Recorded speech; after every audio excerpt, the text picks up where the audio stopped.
listening to Closer Look.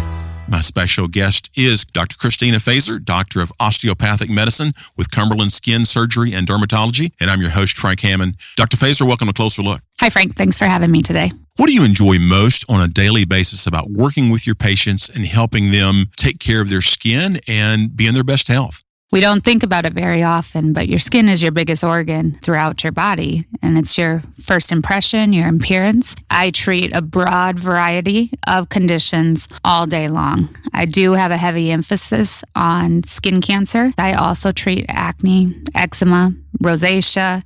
If those who have a condition that's affecting a significant area of the body, it can really be life-changing for individuals. So to know that I'm there, that I can help and make a very positive impact on someone's life really allows me to love what I do. You mentioned skin is our largest organ. What are some myths or misconceptions about our skin then?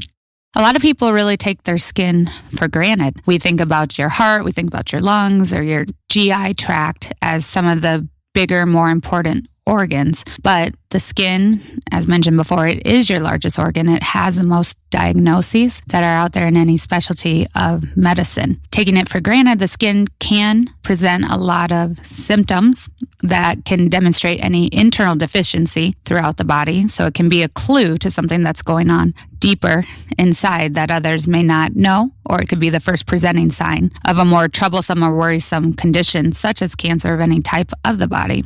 There's also the risk of skin cancer in general. I think a lot of us we love the sun. It's normal to want to be outside, thinking ways to get your vitamin D, but abusing your skin can lead to risk of skin cancer, some of which can be very deadly. There's thousands of different skincare lotions and potions. What's the best routine for basic skincare then? Of course. So number one is sun protection. I commonly advise to my patients using a sunscreen that has an SPF 50 or above. Importantly, it's to reapply the sunscreen every 2 to 3 hours, or if you're sweating active in or out of water, to reapply immediately after those times.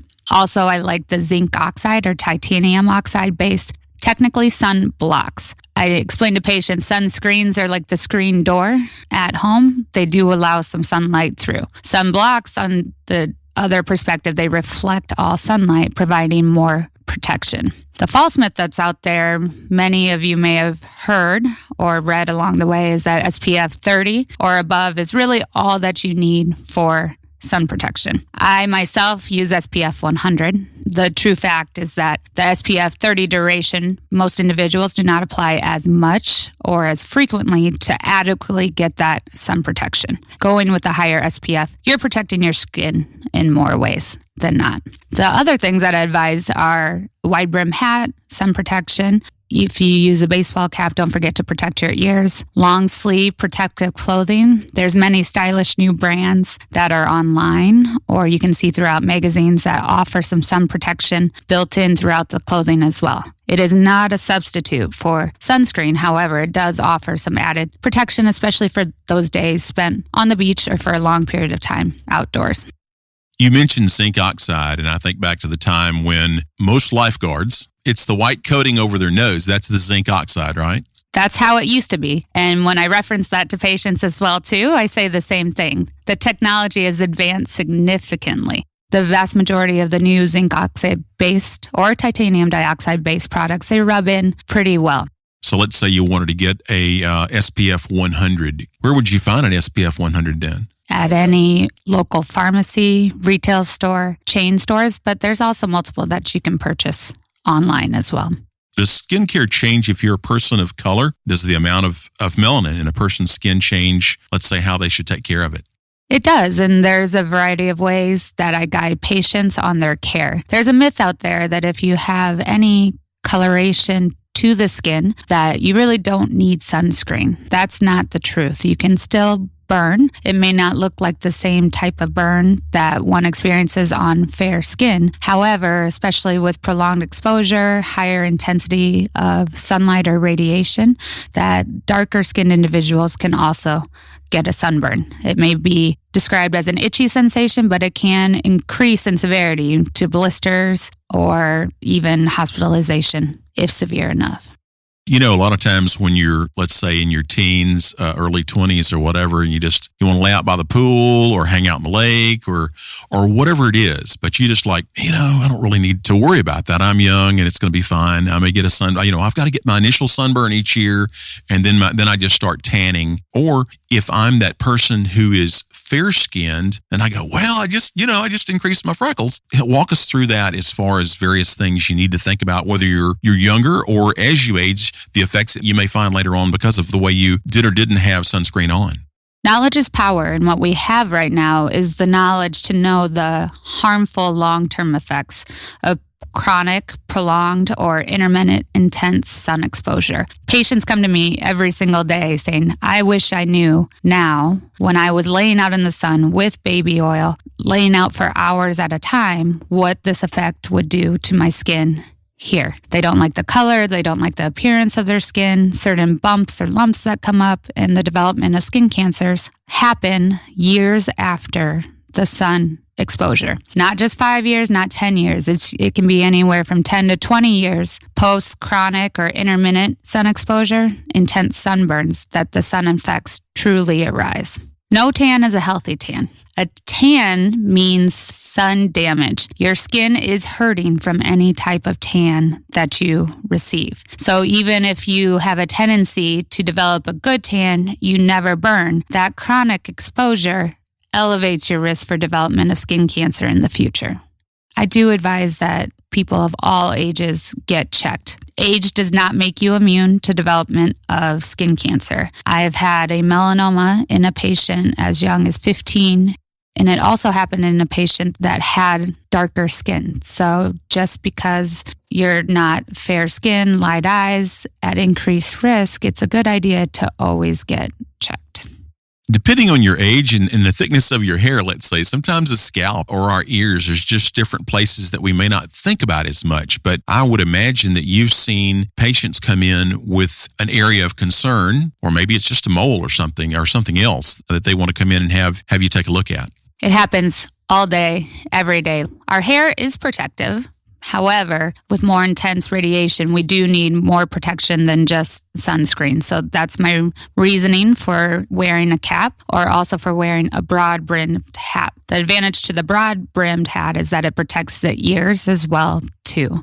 We think about males who lose their hair frequently all day long. We are catching sun exposure and skin cancers that occur in the area due to chronic prolonged exposure, not wearing hats or not wearing sunscreen to the area. It's not just males, however. As females, one thing we forget about is our part line. It's important for females to either also wear a hat or to put sunscreen throughout their part line when outdoors.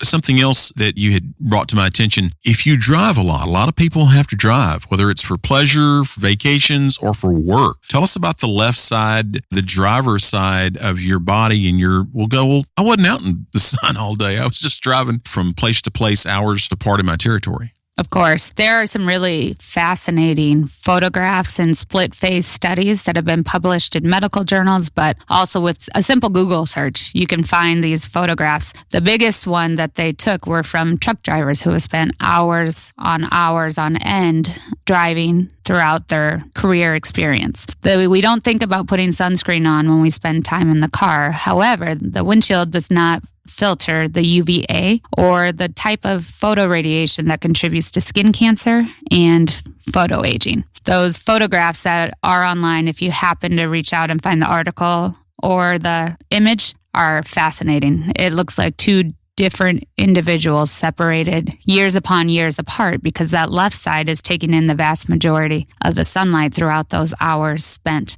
on the road. I encourage patients, if you're going on a long road trip, even as part of your morning routine, to put a daily sunscreen on. It really makes a big difference. Dr. Fazer, as far as being out in the peak times of the sun, you may be out there a lot longer and it's a lot more intense during certain times of the year.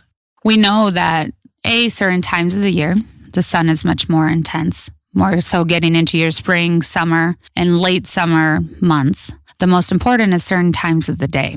So trying to avoid the sun, seek shade, or be very diligent about sun protection between the hours of 10 and 3 when the sun is at its peak. What if you're someone who says, you know what, we're going to go swimming today in the lake, in the pool. We're going to be in the water. So we're going to be in the water up to our neck. So the majority of our body is underwater. What's your advice as far as the face and ears and the head again? I always advise sunscreen. The areas that are exposed, there is reflection on the water itself. So you're essentially getting double the sun from what's coming directly before the reflection as well as the UV radiation that is reflected. Water does not stop transmission of UV radiation as well too. Even if you're underneath the surface, you still are getting exposure. The risk of skin cancer is something that we all may think about. Is it affected by family history or is it lifestyle exposure through work and play? We've discussed that. Does the shade of your skin make you more or less at risk? Talking about the risk of skin cancer then. If you have a first-degree relative, being mother, father, sibling, even grandparents at times, that have a family history, personal history of skin cancer, that increases your risk of development of skin cancer in the future. Other things that are beyond our control include the complexion of your skin. Those with fair skin, light eyes, being light blue, light green, blonde to red hair, those who have a tendency to freckle, those who have a tendency to burn with minimal sun exposure are also at increased risk for development of skin cancer. And the other things that finally contribute to skin cancer include chronic sun exposure. So the not just one intense sunburn, but long-term sun exposure. Every sunburn you get significantly increases your risk of development of skin cancer. Should seeing a dermatologist be kind of like, you go in and see the dentist each year, at least on an annual basis, right? A yearly check is wise. I explain to my patients there are multiple areas that you can't see. For men, the most common area to develop skin cancer is on the back. For females, it's on the lower legs. Patients always ask, why these areas? Why does it happen here? Because it's an area that you can't check yourself, that you don't look at every day. I frequently have patients say, I came in for this, and we find something that's actually cancerous and more concerning, while what they were concerned about was totally benign and nothing to worry about at all. A yearly check is strongly recommended. Now, as far as preparing for my visit, list of products I've used, family history, what type of things do I need to do? Ask your family members prior to coming in if they have a personal history of skin cancer. Don't stop there. Ask which type of skin cancer. It's very helpful to bring in your products because there's so many products that are available now over the counter, online. It makes a significant difference to the dermatologist if we can physically look at the products, know exactly what you're using to give guidance and recommendations. Or what's the most important thing that we should know about our skin? Protect it. I think that it's an organ that's taken for granted. It's our biggest protection against the outside world. Its job is to structurally protect everything internally, from bacteria, from viruses, from fungal agents, from any type of infection, any types of damage. It is our first line of defense.